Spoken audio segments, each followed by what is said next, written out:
Welcome my channel Triveni steno classes. आज का dictation start होगा 3 सेकंड बाद। स्टार्ट। अध्यक्ष महोदय, 20वीं शताब्दी के इन अंतिम वर्षों से आप सब लोग 21वीं शताब्दी में पहुंचेंगे तथा अपने सक्रिय योगदान से भारत के भाषाई सौंदर्य को अधिक रूपवान बनाएंगे। पैरा। भारतीय भाषाओं और हिंदी के अंतर संबंधों पर आपको अवश्य विचार करना चाहिए। यह ठीक वैसा ही है जैसा हम अलग अलग राज्यीय इकाइयों में रहते हैं, किंतु हर अर्थ में हम भारतीय हैं। हम अपनी प्रांतीय भाषाओं, अपनी मातृ बोलियों, लोक बोलियों में निरंतर अपना आदान प्रदान जारी रखते हैं। हमें अपनी बोलियों, भाषाओं पर गर्व भी होना चाहिए। ऐसी गौरव भाव से हम अपनी राष्ट्रभाषा के विकास के बारे में अपनी भावी दृष्टि का विकास भी कर सकते हैं।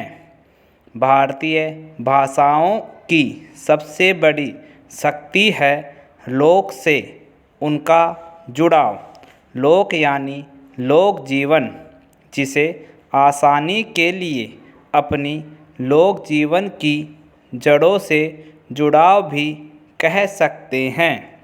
हमारी लोक परंपराएं इतनी सशक्त हैं कि हम उन्हें छोड़ नहीं सकते। समझने के लिए कह सकते हैं कि पश्चिम की 5 सितारा संस्कृति में हमारा लहंगा या हमारी इडली हमें अपने परिवेश से ला जोड़ती है। आधुनिकता और उत्तर आधुनिकता ने जितने तेज़ी से हमारे लोक जीवन की परंपरा को स्वीकार किया है, उतना तो हमारे मध्यकालीन स्वभाव ने नहीं किया। हमारी हर भाषा का अपना अतीत है।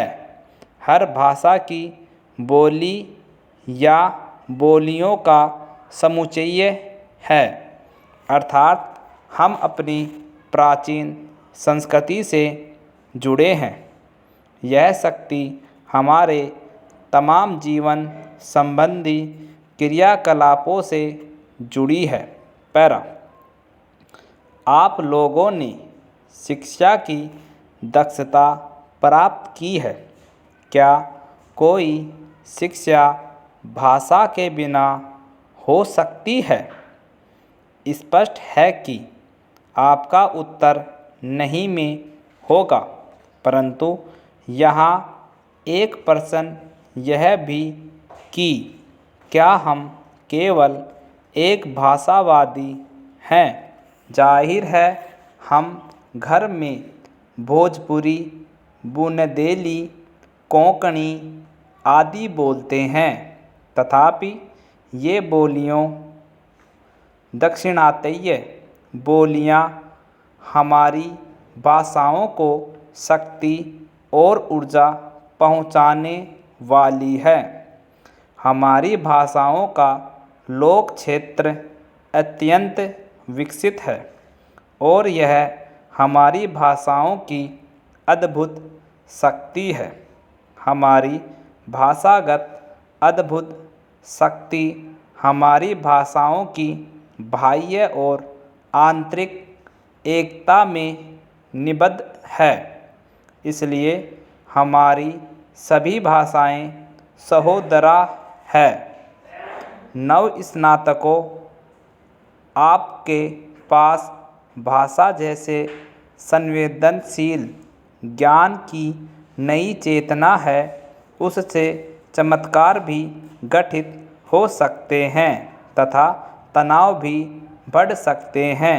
यदि आप भारतीय समाज के भाषाई आचरण की पड़ताल करें तो पाएंगे कि प्रत्येक भाषा और बोली अपने क्षेत्र में लोकप्रिय है।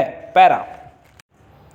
अध्यक्ष महोदय, अतः आवश्यक है कि हम प्रत्येक भाषा का सम्मान करते हुए उन आधारों का अन्वेषण करें जिनसे हमारी भाषाओं की एकता के तत्व स्पष्ट होते हैं।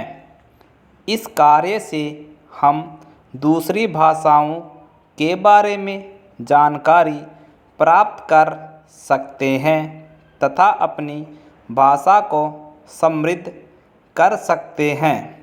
वास्तव में यह कार्य सदियों से भारतीय जनमानस द्वारा सतत जारी है।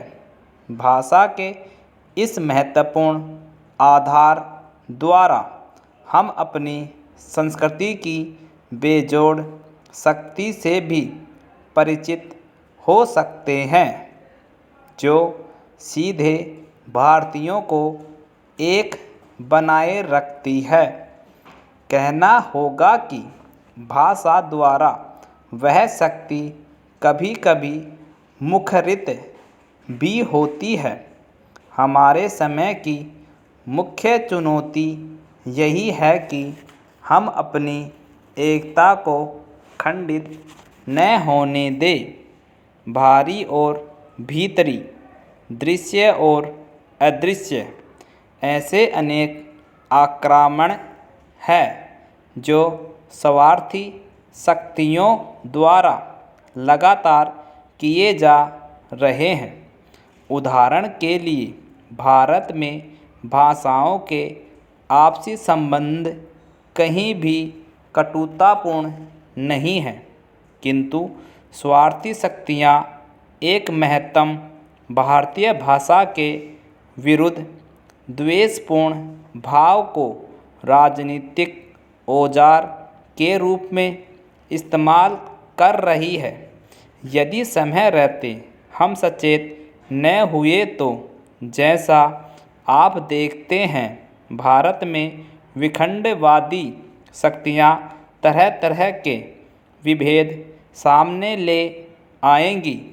एक सजग भारतीय नागरिक के नाते आपका यह कर्तव्य है कि आप जीवन क्रम में भारतीयता,